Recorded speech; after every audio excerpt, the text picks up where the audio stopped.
Pourquoi avons-nous une empathie à géométrie variable? Pourquoi n'avons-nous pas le même degré d'identification à certaines parties de la population? En d'autres termes, qu'est-ce qui donne à voir l'autre comme un semblable, dont nous pouvons comprendre et partager les émotions, ou au contraire le marginalise et empêche tout phénomène d'empathie? Ce sont les questions auxquelles a essayé de répondre la neuroscientifique Sama Karaki, qui en tire une grande conclusion. L'empathie est très politique. Si l'empathie à géométrie variable est en quelque sorte biologique, selon ses recherches, sa construction, en revanche, est éminemment politique et n'a pas grand-chose de naturel. Pour qui compatissons-nous et pour qui ne le faisons-nous pas? Cela relève avant tout de notre construction sociale en tant qu'individu. L'empathie, ça s'encourage, se construit, se façonne, notamment par les médias, la culture et les responsables politiques, tout comme la déshumanisation, qui est un processus très politique, là encore. La déshumanisation d'un groupe social ou d'une partie de la population auprès d'une autre partie de la population est d'ailleurs le préalable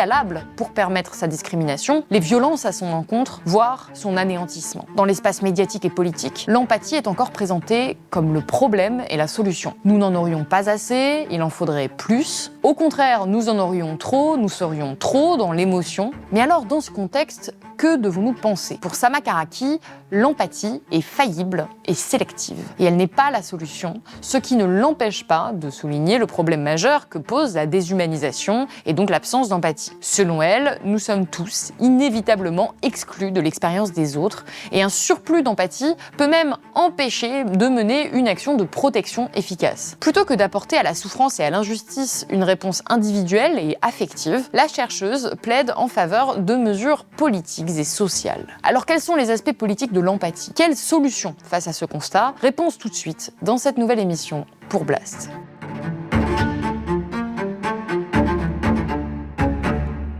Sama Karaki, bonjour. Bonjour Salomé. Alors vous êtes docteur en neurosciences, vous êtes spécialisé dans le lien entre sciences naturelles et sociales. Vous avez publié Le talent est une fiction en 2023 qui a rencontré un grand succès auprès du public et vous revenez avec un deuxième livre, L'empathie est politique, comment les normes sociales façonnent la biologie des sentiments aux éditions J.C. Lattès. Et dans ce livre, vous dites que vous vous appuyez sur les études récentes en neurosciences sociales et affectives pour exposer en quoi l'empathie est une capacité aux ressources limitées, distribuée selon la charge mentale et physique que porte l'individu, ses prédispositions génétiques et la proximité sociale, géographique, culturelle et affective avec l'autre. Après, vous êtes penché dans votre premier livre sur la thématique du mérite. Est-ce qu'on avait des mérites naturels? Pourquoi est-ce que vous avez voulu vous attaquer à ce grand sujet qu'est l'empathie avec ce point de vue de neuroscientifique? Alors pour moi, c'est un peu la même méthodologie. Ça veut dire partir d'un concept qu'on a biologisé, qu'on a ramené à la nature, en disant que l'empathie serait présente d'une manière universelle, naturelle, en nous, et en fait de montrer, tout comme pour le talent, tout comme pour les compétences intellectuelles, que c'est une compétence qui est affectée, qui est façonnée par ce qui est politique et ce qui est social. Donc pour moi, c'est la même démarche, d'aller voir ce qui est biologique dans ces paramètres, de ne pas nier qu'il y a une part biologique, mais qui est façonnée par les cadrages politiques et sociaux dans lesquels nous vivons. Et vous le rappelez au début du livre, l'empathie est utilisée très régulièrement par les responsables politiques. On a même parlé de donner des cours d'empathie à l'école. Ça montre à quel point c'est vraiment central dans le discours. Pourquoi est-ce que vous avez voulu souligner cette dimension politique de l'empathie, au point d'en faire le titre du livre, L'empathie est politique? Quel est le rôle social en réalité d'un livre pareil? Alors, je dirais qu'il n'y a pas que l'empathie. Il y a tout un lexique du champ affectif qui a envahi en quelque sorte les discours politiques, tout en se proclamant des camps de la raison, tout en se méfiant des biais émotionnels. Il y a en fait quasiment dans les discours qui légitiment en quelque sorte des politiques répressives, il y a cet appel au sentiment d'insécurité, d'attribuer en fait aux affects une forme de légitimité pour prendre des décisions politiques. Donc l'empathie, ça en fait partie, comme si c'était en fait ce phénomène qui est individuel, qui est émotionnel, une réponse à des problématiques structurelles. Donc on le voit déjà par exemple dans le discours de Darmanin, quand il fait appel à ses origines pour parler de racisme structurel. Je m'appelle Gérald Moussa Jean Darmanin. Mon père, à la maternité de Valenciennes, voulait écrire Moussa Darmanin. du nom de mon grand-père, tirailleur algérien qui avait servi la France.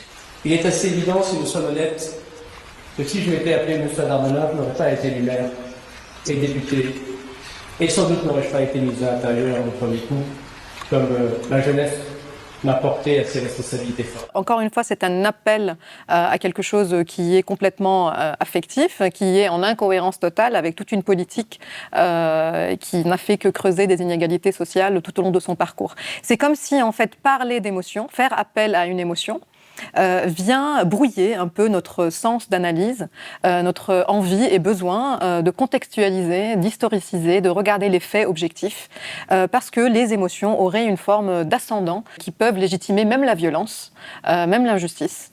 Parce qu'au nom d'une ascendance qu'auraient les émotions dans cette révolution affective liée aussi au développement personnel et à cette montée de l'individu qui vient en fait invisibiliser les problèmes structurels auxquels nous pourrions faire face. Oui, en fait, l'objectif de votre livre, on l'a dit, c'est vraiment de montrer que l'empathie est quelque chose de construit, mais aussi que l'empathie n'est pas forcément souhaitable. Là où on attribue des vertus un petit peu miraculeuses à l'empathie, même nous en tant que groupe social ou moi en tant qu'individu, je trouve que l'empathie est quand même quelque chose de plutôt positif, de plutôt souhaitable. On va peut-être revenir sur la définition de l'empathie. Vous vous dites quand même que l'empathie peut encourager un comportement moral permettant aux individus et aux groupes d'éprouver une préoccupation morale accrue à l'égard des autres et favorisant l'altruisme même au-delà des frontières du groupe.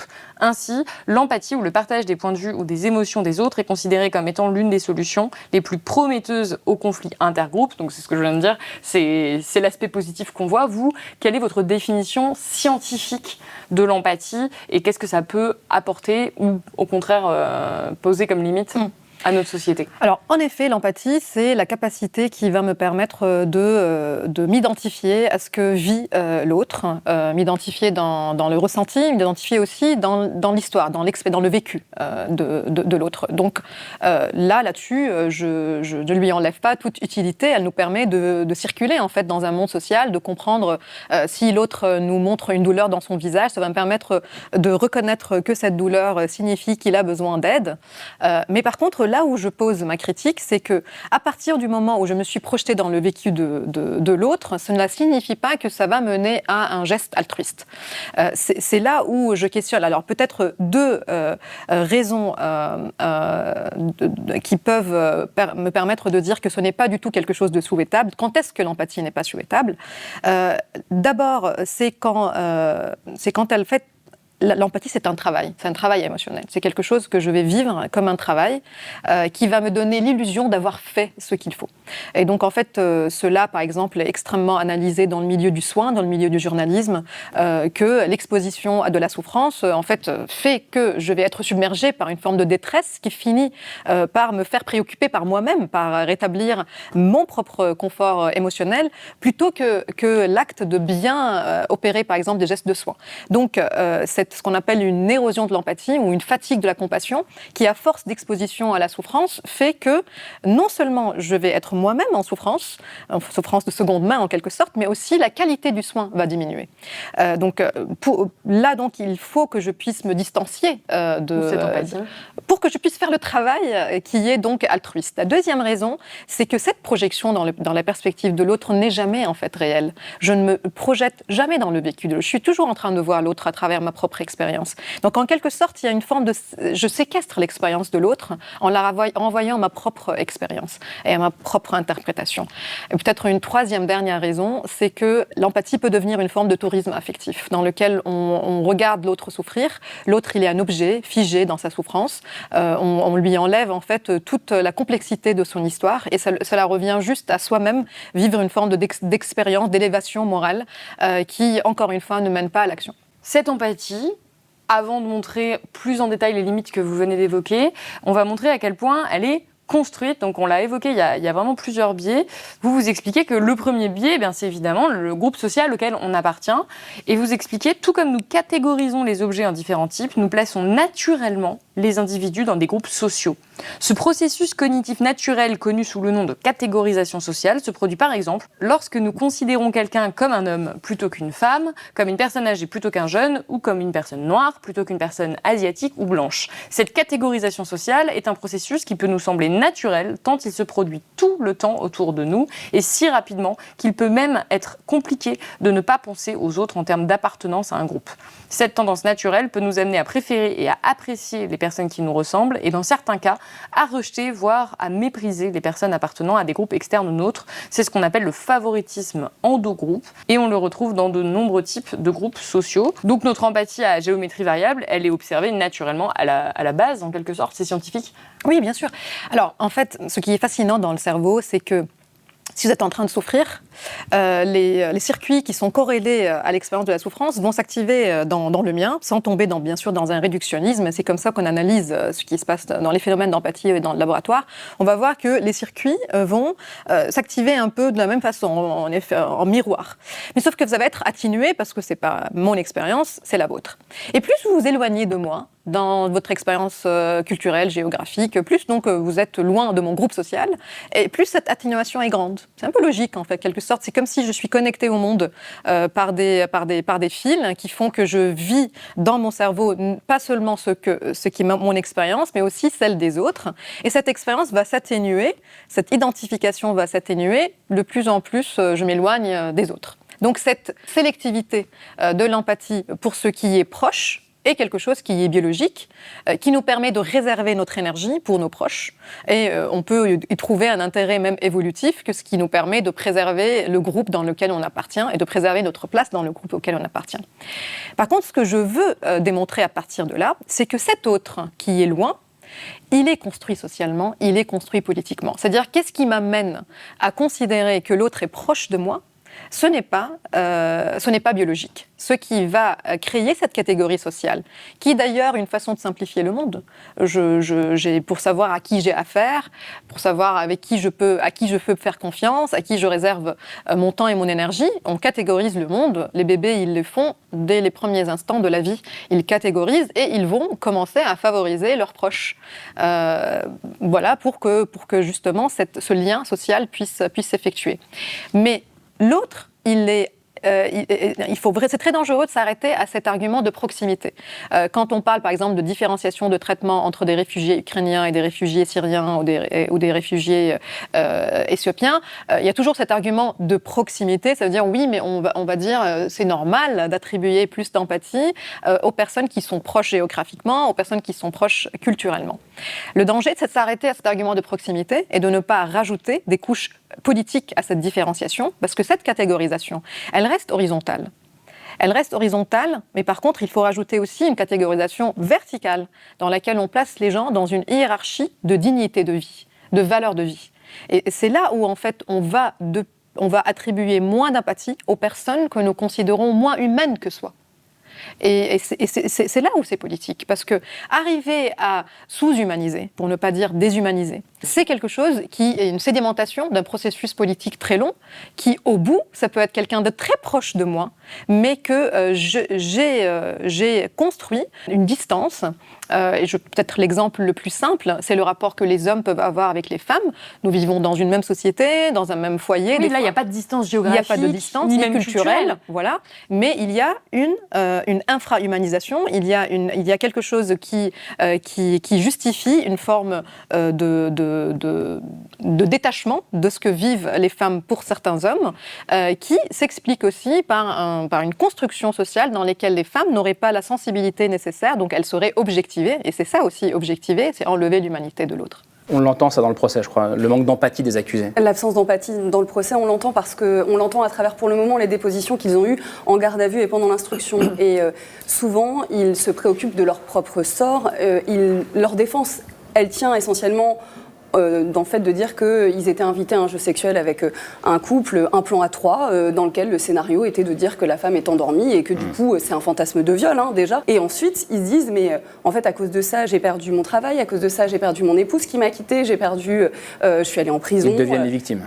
Ils deviennent des victimes, alors en plus dans ce procès à double titre, victimes du système judiciaire qui leur a volé leur vie et victimes de Dominique Pellicot, le mari qui les a contraints à violer sa femme. Donc ça se ressent là dans l'actualité, notamment avec le procès Mazan, mais ça peut être de manière générale dans les procès ou dans les cas de violences sexuelles où on a constaté que beaucoup de personnes avaient du mal à avoir de l'empathie avec des victimes de violences sexuelles, comme si elles n'arrivaient pas à projeter ce que peut être leur souffrance et au contraire, elles sont même culpabilisées. Et c'est donc ce processus-là, qui est très politique, et d'ailleurs, qui crée ce problème énorme de manque d'empathie envers les victimes. C'est là où on voit très bien que l'empathie est une conséquence. Si je suis dans une culture qui est hétérosexiste, dans laquelle je considère qu'il y a une norme d'existence, qu'il y a une norme d'être hétérosexuel ou d'être homme ou d'être dominant dans un ordre social, c'est la cause qui fait que je n'ai pas d'empathie.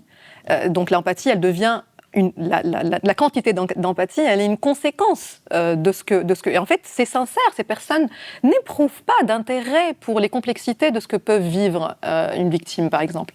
Et si on les questionne, d'ailleurs, c'est très important aussi, ce n'est pas qu'ils n'ont pas d'empathie, tout court. Oui, alors j'allais revenir à la question suivante, justement. C'est qu'ils n'ont pas d'empathie pour ceux et celles qui sont exclus, pour eux, de cette sphère d'humanité. Et ça, c'est vraiment... un point fondamental et qui aussi peut nous permettre de réfléchir à nos idées reçues sur les gens qui seraient ou non avec de l'empathie. Vous, ce que vous expliquez, c'est que les personnes qui sont dotées d'une empathie très très forte vis-à-vis de leur propre groupe social, et on l'a dit, ça peut aussi être jusqu'à exclure certaines personnes d'un certain genre, ça peut aller loin, mais on peut vraiment être doté d'une empathie très forte vis-à-vis de personnes de son propre groupe, de personnes qu'on juge digne d'empathie, et à côté de ça, être extrêmement froid, être extrêmement distant, être extrêmement coupé de cette émotion, d'être coupé de l'empathie envers d'autres personnes, et que l'un et l'autre ne sont pas incompatibles, et que les personnes dont on dit qu'elles manquent d'empathie, et en réalité, manque d'empathie vis-à-vis d'un certain groupe. Mais ça peut être, entre guillemets, des personnes très bien ou morales, ou je ne sais pas comment qualifier ça, mais vis-à-vis d'autres personnes de leur groupe. Je commence le livre d'ailleurs avec l'analyse du journal Klemperer et ce que Hannah Arendt vient ensuite justement parler de cette empathie sélective dans la communauté allemande qui se nazifiait en quelque sorte et qui, en parallèle d'une augmentation, d'une déshumanisation face au sujet juif, augmentait en favoritisme intragroupe. Ça veut dire que plus on rejetait la communauté juive du sac de l'humanité, et plus il y avait une forme d'élitisme qui montait, une forme de narcissisme collectif qui montait, et un attachement à l'identité, donc à cette catégorie sociale qui devenait, pour laquelle on va réserver notre empathie. Et je pense que par la banalité du mal, elle montrait aussi que ces personnes peuvent être de très bons pères de famille, pour revenir aussi Mais c'est vraiment une question d'empathie. C'est-à-dire qu'on va être des personnes très bien avec son entourage ou les gens qu'on juge dignes d'humanité. On peut l'être en tout cas. Et ça veut dire que ce n'est pas un phénomène qui est dans une binarité qui n'existe ou pas. C'est un phénomène il suffit de savoir où est-ce que je le dirige. Et d'ailleurs, je parle d'un phénomène qui est extrêmement fascinant, qui s'appelle Schadenfreude, c'est un terme allemand, qui est le plaisir ressenti pour la souffrance de mon ennemi. Ça veut dire que non seulement je ne vais pas avoir de l'empathie pour mon ennemi, mais même sa souffrance peut susciter en moi une forme de plaisir, une forme de satisfaction qui est justifiée par peut-être une idée d'un monde juste dans lequel le monde se vengerait de mon ennemi, et je trouve de réconfort et une forme de récompense dans cela.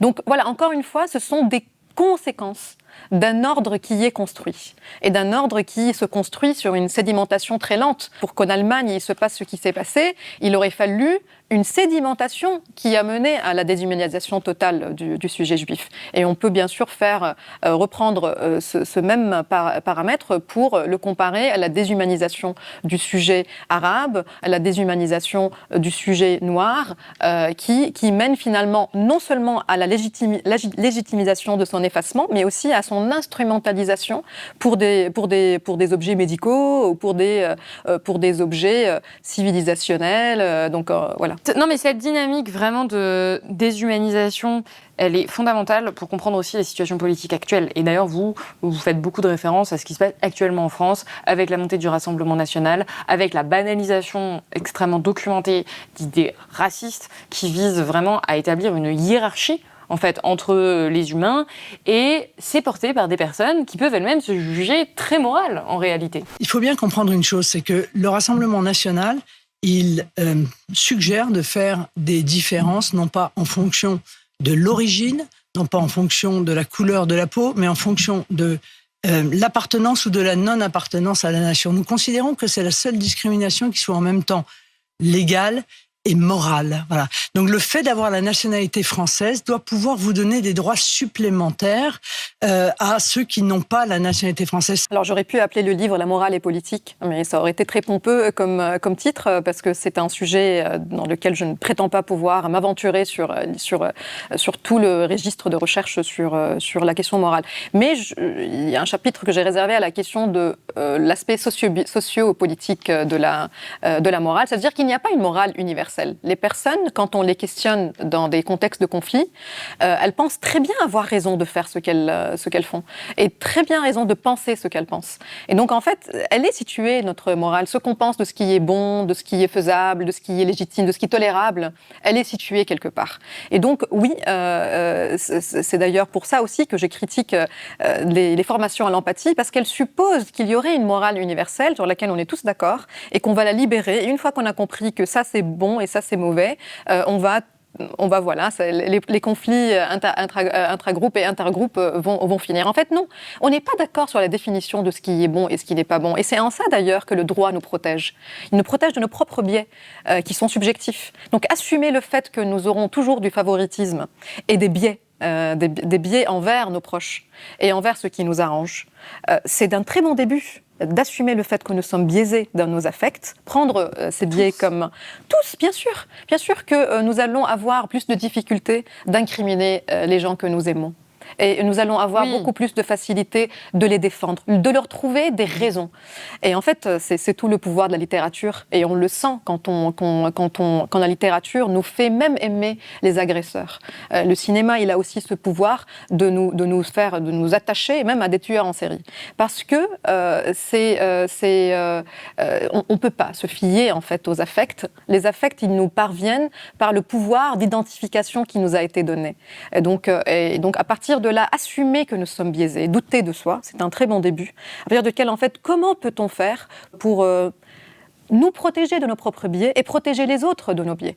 Et donc c'est en cela que, par exemple, la question du Rassemblement national, c'est un peu dans la suite de cette banalité du mal. Est-ce que ces personnes ne se sentent pas victimes ? Si. Elles se sentent victimes d'une forme de panique, d'une forme de remplacement de leur domination sociale. Vous allez dire, vous pensez que les personnes qui votent pour le Rassemblement national sont dominants socialement ? Ils peuvent l'être. Ils peuvent l'être dans une forme de domination sociale qui peut être une domination ethno-raciale.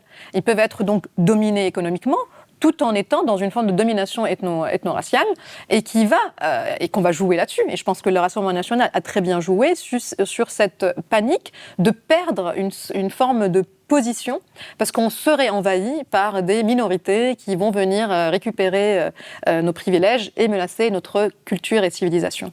Et donc, il n'y a pas que la hiérarchie sociale qui diminue l'empathie, il y a aussi le fait que je me sente menacée. Si les médias, si un discours politique... Le statut de victime est très important dans la diminution de l'empathie qu'on peut ressentir. Déjà, ça, c'est analysé. Je montre plusieurs études sur le fait que si soi-même on est en train de souffrir, notre attention pour celle des autres, elle diminue. Et on est préoccupé, en fait. Il faut toujours penser cela comme une forme d'un réservoir d'énergie qui est épuisable, et que je montre des études, même si on a passé une mauvaise journée, à la fin de la journée, on a moins d'empathie que si on a passé une bonne journée pour un même cri de bébé. Pour un même cri de bébé, si j'étais fatiguée, et il suffit de faire un calcul mental fatigant pour que je n'entende plus le cri de bébé. Donc pour vous dire à quel point, au sein du même individu, cette quantité d'empathie va dépendre de la quantité de stress que je vis, de la quantité de préoccupation. Ça aussi, ça questionne beaucoup les conditions de travail des personnes qui sont dans les métiers du soin ou dans les métiers du journalisme, à qui on doit penser qu'ils doivent être en situation de disponibilité mentale, parce elles peuvent être préoccupées par leur propre détresse. Et donc, quand on se sent victime, notamment victime d'une injustice, on a tendance à avoir moins de capacité à être empathique. Oui, alors il y a plusieurs phénomènes qui peuvent être présents en même temps quand on se sent victime. Alors déjà, on on a du mal à assumer que l'autre peut l'être aussi, que l'ennemi peut l'être aussi, donc une forme de ce qu'on appelle une compétition victimaire, c'est très présent. Mais il y a aussi dans le statut de victime, qu'il ne faut pas confondre avec une identité, il faut le dire comme un état de victime, il y a une forme de supériorité morale que nous pouvons ressentir. Parce que la victime, une fois que je suis victime, je suis légitime dans ce que je fais, en quelque sorte. Donc j'ai droit de me défendre, j'ai droit de demander de l'aide, de demander que les autres portent leur attention sur mon état de victime. Et donc, si on réussit à susciter chez les autres un sentiment de victime, un sentiment de menace, si on réussit à dépeindre l'autre comme une source de menace et d'hostilité, on a empêché l'empathie envers ce groupe, envers cet autre, et on a légitimé son agression. Ça veut dire la violence envers ce groupe devient légitime parce que une victime a le droit de se défendre. En tout cas, ça peut vraiment expliquer une partie, en tout cas, des attitudes politiques qu'on peut retrouver aujourd'hui dans ce pays. J'aimerais vraiment qu'on revienne sur cette notion de hiérarchisation de la vie humaine. Vous dites qu'aujourd'hui, il y a une hiérarchisation de la mort. Selon vous, certaines morts seraient plus endeuillables que d'autres. Et vous prenez l'exemple, par exemple, des victimes des attentats du 11 septembre 2001, qui sont les victimes qui ont été les plus coûteuses de l'histoire en termes de deuil. C'est ça que vous montrez et que vous soulignez. Là où, suite à ces attentats aux États-Unis, 4000 civils afghans sont morts dans la guerre qui a été déclenchée par les États-Unis, et ça n'a pas du tout suscité la même empathie chez nous. Les morts afghanes sont restés des chiffres, sans nom, sans histoire. Vous écrivez « Les médias et les récits dominants ne dictent pas littéralement que certaines morts ne méritent pas notre empathie, que telle mort est tragique et l'autre accessoire, mais par la manière dont ils présentent certaines victimes, ils organisent leur visibilité ou leur invisibilité. Ils posent des voiles dessus, empêchant notre attention de se porter dessus. Ils décident du poids et de la mesure. Les médias et les discours politiques invitent à s'identifier à la souffrance de victimes choisies et à quasi négliger et anonymiser d'autres victimes, ayant pour effet de suggérer que certains ont un droit particulier au statut de victime qui rivalise et l'emporte sur celui des personnes dominées. Comment est-ce que les médias organisent ça aujourd'hui, et est-ce qu'on peut appliquer cette logique, évidemment, à ce qui se passe au Moyen-Orient alors on tourne cette émission? Alors, partons de ce qui est biologique. Ce qui est biologique, c'est que je vais avoir plus d'attention pour ce qui m'est raconté. Ça veut dire, plus vous me racontez une histoire de la vie de quelqu'un, et plus je vais avoir de l'empathie pour cette personne. Même il y a des études qui montrent qu'il suffit de lire 3 phrases sur quelqu'un avant l'entretien d'embauche. Et en fait, c'est une phrase banale, hein, il aime les frites avec telle sauce, et juste en fait de connaître, de pouvoir s'identifier dans l'autre, va faire qu'on aura plus d'empathie pour cette personne. Et donc, plus on a des connaissances sur l'autre, plus on a son visage, son nom, son âge, et plus on va avoir de l'empathie, biologiquement. Biologiquement, je vais avoir plus d'empathie pour une victime plutôt qu'une masse de victimes. On parle de l'effet de la victime identifiable.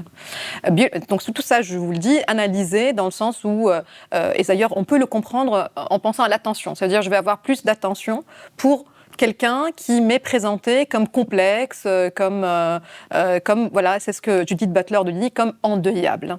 Et Judith Butler travaille beaucoup sur les victimes du 11 septembre comparées aux victimes afghanes qui ont suivi, et elle parle du principe de famille. Ça veut dire qu'on va parler de la famille de ces victimes. Pourquoi ? Parce qu'on a tous et toutes la capacité de s'identifier à ça. Quand on dit père de famille, enfant d'eux, et en fait on valorise le fait que ces personnes ont existé dans une complexité de vie. Et donc, non seulement on est dans une hiérarchie de vie, mais on est dans une hiérarchie de la souffrance qu'on peut vivre dans le deuil de ces personnes. Parce qu'on pense aussi à la souffrance des familles quand elles apprennent la mort de leurs proches. Bien sûr. Et donc, en fait, on fait prolonger aussi la valeur de la vie après la vie. Et donc, on n'est pas égaux dans la mort non plus. C'est ce que je cherche à montrer, que ce qui a été dévalorisé dans la vie l'est autant dans la mort. Et les médias choisissent qu'est-ce qu'on regarde par le choix d'interlocuteurs, par le choix d'histoires qui sont racontées, par le choix d'iconographie, par le choix de noms qu'on donne aux victimes. Ça veut dire que si on observe par exemple la couverture médiatique des victimes gazaouis depuis un an, on va trouver dans les médias occidentaux, français aussi, beaucoup de réticence à parler, à utiliser des mots qui victimise en quelque sorte. On va dire mineur plutôt que de dire enfant. On va dire fief de Hamas. On va dire, quand on donne les chiffres, on va toujours rappeler que ces chiffres sont douteux. même si on parle de chiffres. Oui, en disant ça vient du ministère de la Santé du Hamas. Oui, et ce qui d'ailleurs c'est complètement cynique de faire une comparaison entre 20 000 et 30 000, entre 40 000 et 50 000. Ce n'est pas là la gravité de la situation. Mais on va voir que qu'est-ce qu'on fait ? On est en train de faire deux processus. Invisibilisation de la complexité de ces victimes, qui sont des chiffres. Et donc on travaille quelque part, la biologie, elle n'est pas sensible à des chiffres, à ce qui est abstrait. Et en plus de cela, on dépeint ce groupe comme étant un groupe monolithique, hostile, terroriste. Et donc on est en train de jouer sur les deux, à la fois la déshumanisation, mais aussi l'infrahumanisation. Parce que c'est quoi l'infrahumanisation ? C'est dire que c'est un groupe humain, mais avec une culture violente, avec donc une menace à mon existence. Une menace civilisationnelle, et on a entendu ce terme très souvent, qui peut justifier sa mort, donc la rendre plus morale en quelque sorte. Donc là, il y a deux processus qui sont parfaitement joués par les médias et qu'on peut d'ailleurs analyser, et votre média le fait très bien quand ils analysent le temps de parole, quand ils analysent le choix des images portées et le cadrage, et aussi bien sûr quand ils analysent l'absence totale de certaines nouvelles. Donc en fait là, dans le coup, on n'a même pas de l'attention qui y est portée, et comment peut-on avoir une identification à ce qu'on ne voit pas ? Mais ce phénomène qui consiste à humaniser certaines victimes et pas d'autres, qui consiste à s'attarder en fait sur une partie du monde et pas l'autre, c'est vraiment un grand classique des médias. Partout dans le monde. Tout le monde a une vision très biaisée en réalité de ce qui se passe. Comment, selon vous, on pourrait faire, par exemple, en tant que journaliste, en tant que média, pour essayer d'avoir la couverture la plus morale, peut-être, possible ? Oui. Je ne sais pas si c'est le terme approprié, mais on essaie toujours, je pense, en tant que journaliste, on se dit toujours qu'on essaie d'être équilibré, qu'on essaie d'être le plus objectif possible. Est-ce que vous décrivez, parce que là, on parle de la situation actuelle, mais vous donnez plein d'exemples médiatiques dans l'histoire où à chaque fois, c'est la même chose. Il y a vraiment une vision très ethnocentrée en fait, de beaucoup de conflits, de beaucoup de drames humains. Comment on fait pour enrayer un peu cette dynamique qui se reproduit, sachant qu'on a effectivement tous nos biais d'empathie ? Oui. Alors, il y a deux façons de faire. C'est faire le travail. Ça veut dire, je pense que le métier est en lui-même en capacité de cadrer les biais émotionnels. Je pense que dans votre formation, vous êtes sensible au fait que vous êtes situé quelque part par rapport au conflit, et donc vous allez chercher, tendre vers une neutralité, parce qu'on ne peut même pas prétendre pouvoir l'être, même quand on le veut. Et donc, je pense que là, on est dans des cas tellement flagrant de subjectivité dans la couverture de certains conflits du monde qu'on n'en est même plus à analyser. Ça veut dire que c'est d'une telle... c'est tellement clair que c'est presque cynique. Moi, je suis libanaise, donc je regarde maintenant la couverture du conflit au Liban, et quand il y a des résidences remplies de réfugiés civils et que je lis dans les médias que c'est un fief de Hezbollah, ça me rappelle aussi que la déshumanisation, en fait, et l'essentialisation de plein de vies très complexes et très riches, dont fait partie ma famille, et qui sont renvoyées à un titre hostile pour lequel on ne va susciter aucun intérêt, parce que bien sûr qu'il faut en finir avec les terroristes. Et du moment que nous avons posé un groupe comme étant la source d'une menace, on peut légitimer son effacement. Donc bien sûr, il y a d'abord faire le travail, mais il y a aussi, je pense, une forme de fainéantise intellectuelle chez beaucoup de journalistes qui ne s'intéressent pas vraiment à aller creuser les complexités de cette région. Historiquement, quand on parlait de Proche-Orient, tout le monde disait c'est très complexe. Aujourd'hui, tout le monde semble avoir compris. En fait, non, il y a une complexité. C'est pour ça que j'appelle que si on veut remplacer l'empathie par quelque chose, il faut la remplacer par les contextes historiques. Il faut les remplacer en fait par une éducation critique aux faits que nous couvrons, aux faits dans lesquels nous intervenons comme gouvernement, comme armée, comme pays. Et en fait, c'est beaucoup plus protecteur de revenir à ce qui est le plus objectif possible.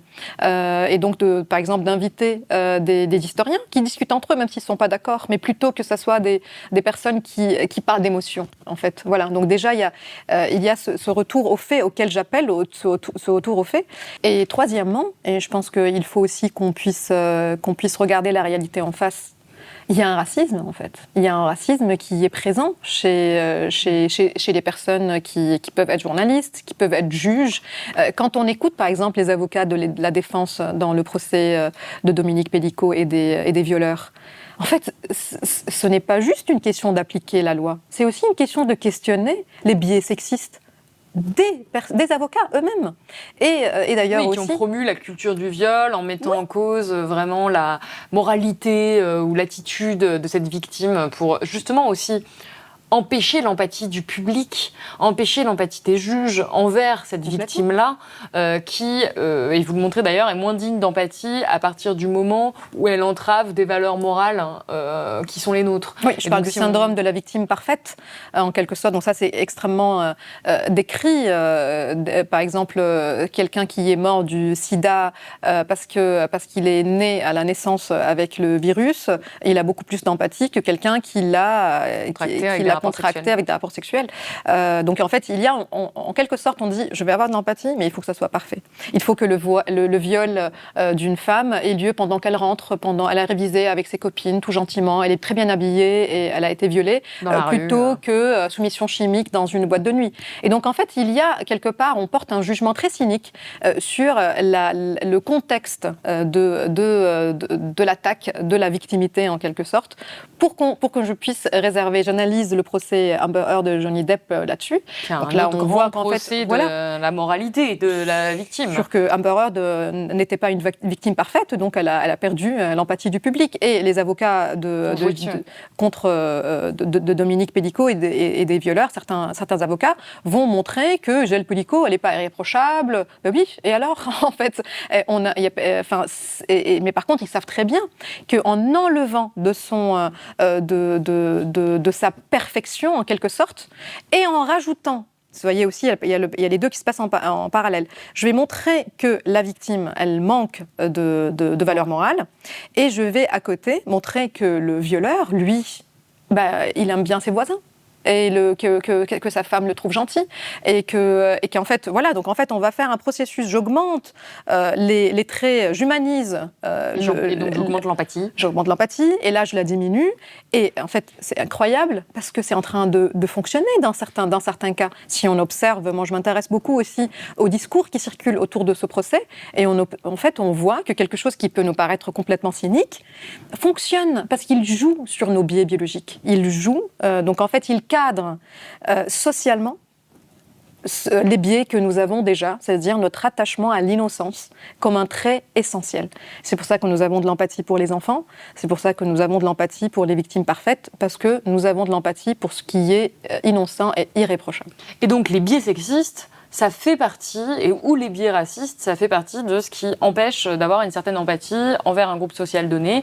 Et donc, que ce soit les journalistes, les avocats, beaucoup de personnes qui sont en position de responsabilité aussi politique, vous, ce que vous décriez, c'est qu'elles n'essaient même pas de contrer ces biais-là.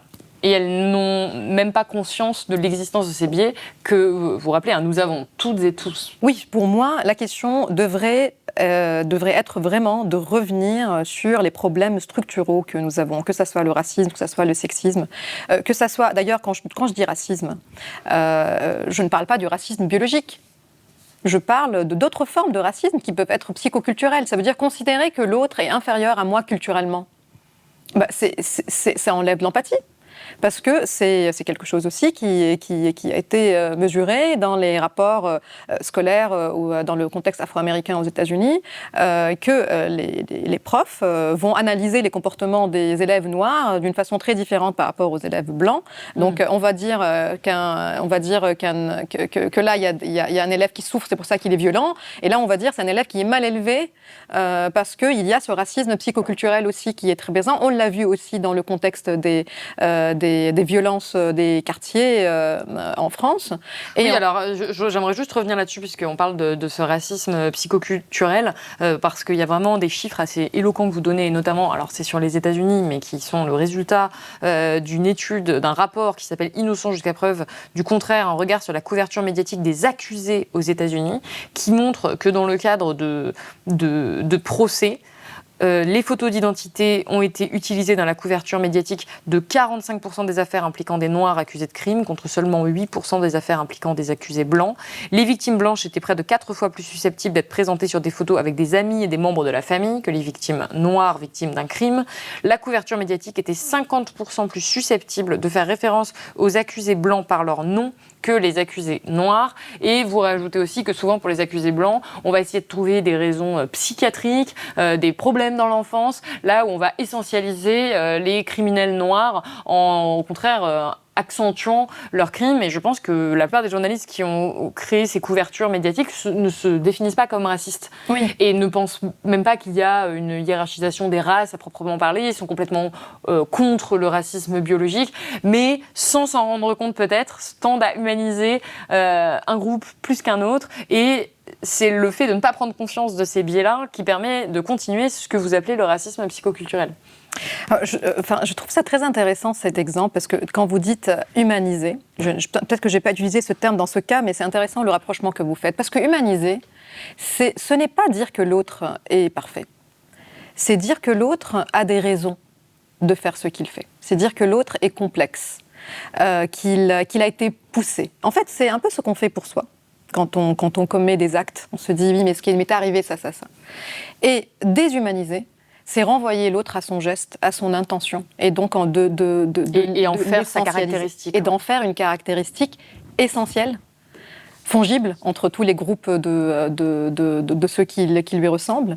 Et donc, en fait, là, c'est cette explication de la violence commise par les Blancs comme étant attribuée soit à une raison psychiatrique, soit on va aller fouiller dans l'enfance pour trouver des justifications. En fait, c'est ce qu'on doit pouvoir donner à tout humain. Ça veut dire un geste n'est jamais dénudé de contexte. Il est toujours situé, un geste. Mais sauf qu'on va l'enlever aux agresseurs noirs. Dans cette étude-là, on montre qu'on ne va pas s'intéresser aux questions structurelles qui peuvent très bien expliquer la violence, ou même au vécu de cette personne, et on va encore une fois lui enlever le fait qu'elle appartienne à une famille, qu'elle ait une vie à laquelle on peut s'identifier, et on va le renvoyer à son tout ça participe à l'existence de ces biais qu'on ne combat pas. Voilà, et c'est intéressant aussi le fait qu'il n'y a pas eu d'enquête pour voir si les personnes se considèrent racistes ou pas, mais il y a une autre situation dans laquelle des étudiants en médecine, et c'est très inquiétant comme enquête, parce que c'est en 2016, par le magazine scientifique PNAS, qui montre que plus que la moitié des étudiants en médecine trouvaient qu'il y a une moindre sensibilité à la douleur chez les Noirs. Et donc, l'étude, elle est extrêmement complexe, mais à un moment donné, on va voir qu'il y a une corrélation entre la perception de la sensibilité à la douleur moindre chez les Noirs et la recommandation d'analgésiques qu'on va leur donner à la sortie d'une opération chirurgicale.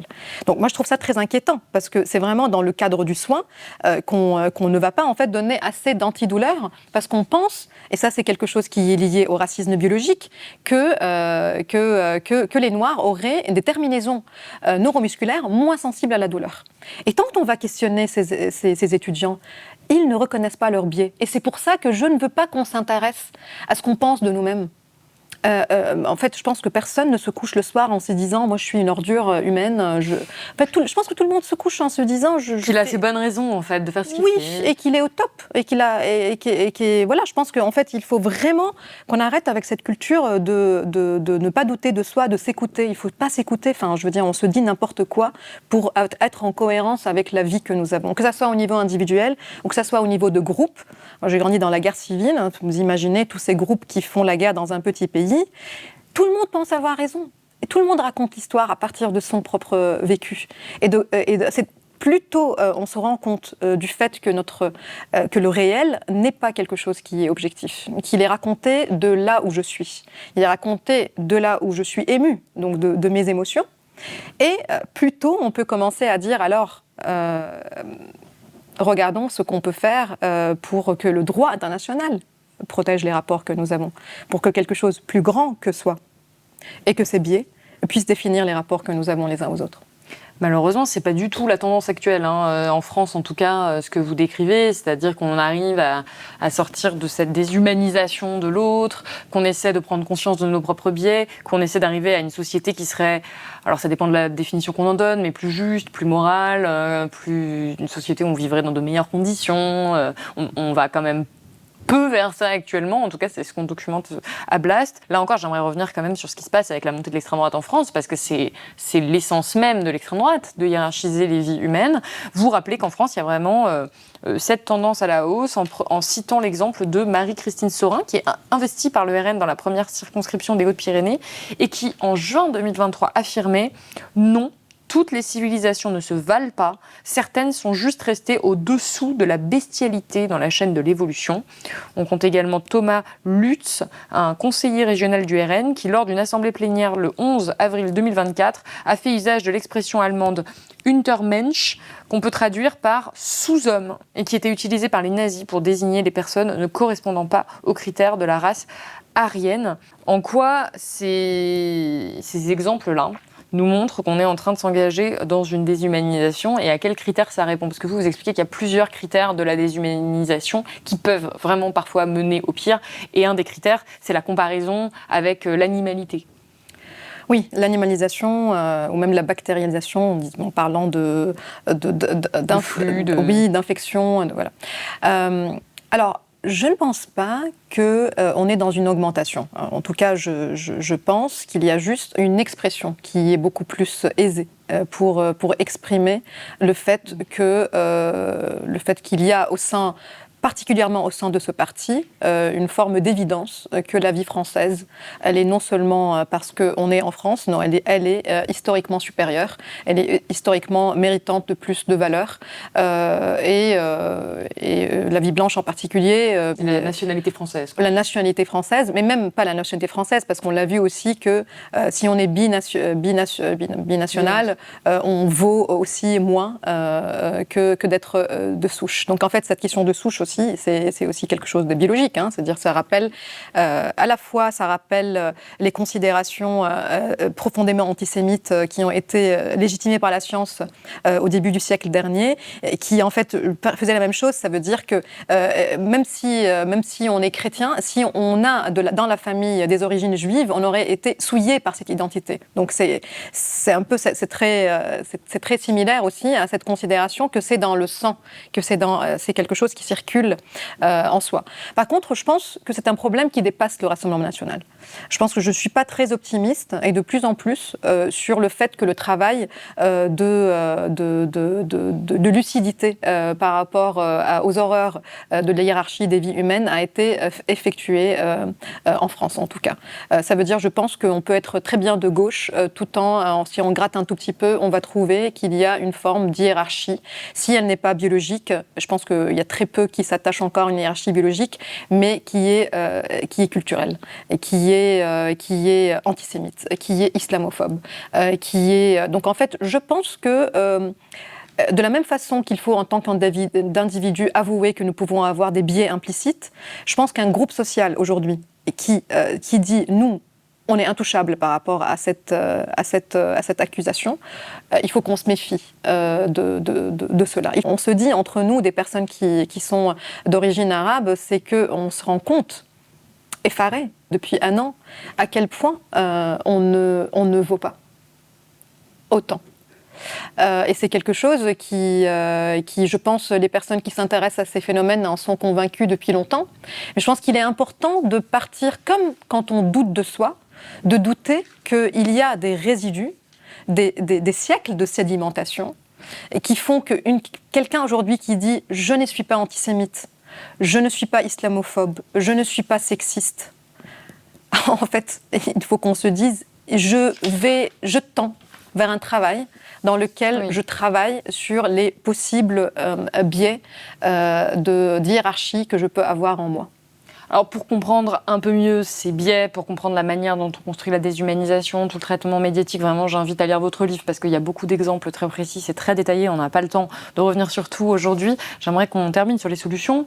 Vous, à la fin du livre, ce que vous dites, c'est que la solution n'est pas forcément l'empathie et que ce qu'on a érigé, encore une fois, comme une espèce de formule magique, politique ou même journalistique, parce que honnêtement, c'est même des choses qu'on a pu se dire. Là, si on arrive à susciter de l'empathie, ça va permettre une meilleure compréhension de tel ou tel enjeu. Vous dites qu'au contraire, ça ne débouche pas forcément sur l'altruisme, vous l'avez dit, et que même le travail émotionnel que l'empathie suscite peut restreindre son effet au champ affectif. Oui, alors je pense que la conclusion de tout le livre, c'est que l'empathie est une conséquence. C'est elle va découler d'un rapport que j'ai au monde, aux autres. Elle n'est pas une cause. C'est un peu comme si je dis, je vais passer un bon moment avec vous, Salomé, et tiens, là, on est là et suscitons le plaisir. Non, ça va être une conséquence du fait que on se lie d'une amitié ou ce que je vous apprécie. Donc en fait, c'est une conséquence. Et donc, parce que c'est une conséquence, c'est quoi les causes ? Les causes, c'est des structures sociales, des cadrages médiatiques, des façons de faire, en quelque sorte, de façon d'une fainéantise, en quelque sorte, intellectuelle, qui fait qu'on ne s'intéresse pas à la profondeur, à la complexité des sujets que nous couvrons. Je pense aussi que cette fainéantise traverse aussi le milieu politique. Ça veut dire vraiment, je suis convaincue de plus en plus les personnes qui sont dans un pouvoir décisionnel politique ne sont pas renseignées sur les sujets sur lesquels ils se... Et donc ils sont pris dans le piège de leur propre biais, de colonisation, de supériorité culturelle. Ils vont en fait exprimer sans vraiment s'approfondir, et je pense que c'est vraiment peut-être historique, vraiment le manque de culture historique et politique que peuvent avoir des personnes qui sont au pouvoir aujourd'hui et qui sont d'ailleurs des journalistes sur des thématiques assez complexes. Et je pense que c'est pareil, le sujet il peut être évoqué de la même façon dans les écoles, plutôt qu'on fasse des formations à l'empathie. Faisons des formations, justement, à l'histoire des discriminations. Et je ne donne pas une opinion là-dessus, je montre que c'est les études qui montrent qu'une éducation critique aux discriminations provoque l'empathie, finalement. On ne parle pas d'empathie, on ne suscite rien. On évoque la société dans laquelle nous sommes. Et c'est cette compréhension, compréhension factuelle, contextuelle, historique. C'est elle qui, quelques années plus tard, à 11 ans, on voit qu'il y a des comportements altruistes. Ce qu'on doit retenir de votre livre, c'est que l'empathie dépolitise les souffrances. Oui, elle dépolitise les souffrances parce que justement, elle renvoie à l'individu, au cercle affectif, ce qui est beaucoup plus large que l'individu, ce qui est systémique. Et elle la dépolitise aussi parce qu'elle ne propose pas de solution politique. Elle propose des solutions individuelles dans lesquelles on s'engouffre dans nos émotions, dans un travail émotionnel, tout en pensant avoir fait quelque chose pour l'autre, alors qu'en fait, on est juste préoccupé par son propre nombril. Vous êtes neuroscientifique, vous venez de ces sciences qu'on qualifie de dures souvent, peut-être à tort, et comment est-ce que vous défendez le fait de faire un livre qui est politique, qui défend des valeurs, qui défend le fait que vous vous opposez clairement au racisme, au sexisme, vous appelez de vos voeux une société qui tendrait vers plus d'équité, d'égalité. Comment est-ce que vous assumez cette position en tant que scientifique, sachant qu'on a tendance à se dire qu'au contraire, les scientifiques, il faut surtout qu'ils restent très très loin des choses politiques?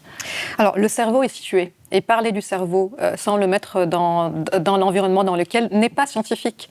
Ça veut dire que je considère que le travail que je fais est un travail objectif, qui n'est pas neutre, mais qui est objectif. C'est-à-dire que la recherche scientifique, tout en restant objectif, elle peut très bien avoir une visée émancipatrice. C'est très différent que de dire que j'écris un livre subjectif.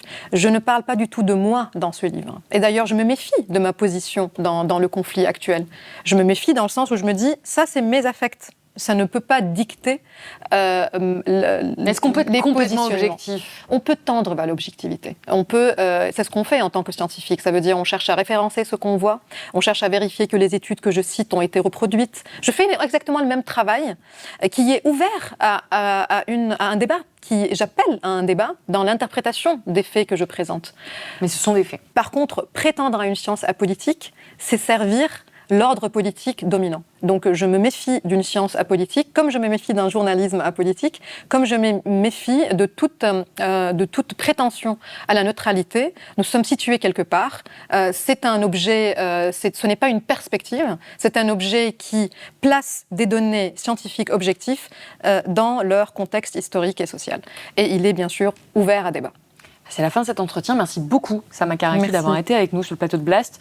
Je rappelle que votre livre « L'empathie est politique » est disponible aux éditions JC Lattès. Merci beaucoup d'avoir regardé cette vidéo. J'espère qu'elle vous a parlé. Je vous rappelle que nous sommes un média indépendant et que si nous pouvons laisser la place à la réflexion dans de longs entretiens avec des chercheurs, c'est avant tout grâce à vous, vous qui nous soutenez et nous financez. Donc si ça vous a intéressé, vous pouvez mettre un pouce en l'air, partager cette vidéo autour de vous, faire un don ou vous abonner sur blast-info.fr. Et moi, je vous dis à très bientôt sur Blast.